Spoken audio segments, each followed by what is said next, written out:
ভাল খবৰ এটা দিওঁ বুলি আপোনালোকৰ মাজলৈ আহিছোঁ।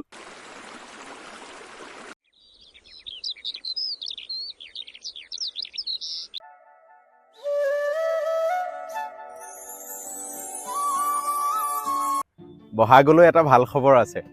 এতিয়া বহাগ বুলি কওঁতে আপোনালোকৰ মনলৈ আহিছে চাগে বিয়াৰ কথা, কিন্তু খবৰটো বিয়াৰ সৈতে জড়িত নহয়। আমি এখন ৰিজৰ্ট মুকলি কৰিবলৈ গৈ আছোঁ। এতিয়া ৰিজৰ্ট বুলি কওঁতে আপোনালোকে ভাবিছে কেনেধৰণৰ ৰিজৰ্ট হ'ব।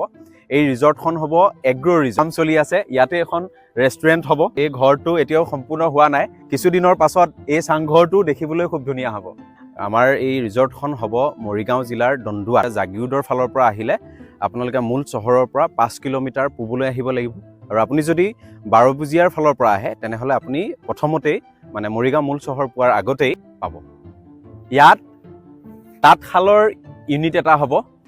3খনমান তাঁতশাল থাকিব আৰু এয়া কেৱল প্ৰদৰ্শনীৰ কাৰণে নহয়, বছৰটোৰ গোটেই দিনকেইটাতে ইয়াত শিপিনীসকলে কাপোৰ বৈ থাকিব। প্ৰকল্পটোৰ মুঠ মাটি 25 বিঘা।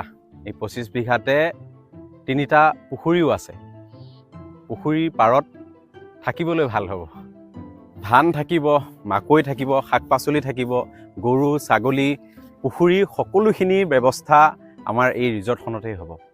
ভিডিঅ'টো আপোনালোকে শেষলৈ চোৱাৰ বাবে অশেষ ধন্যবাদ। চাই থাকিব।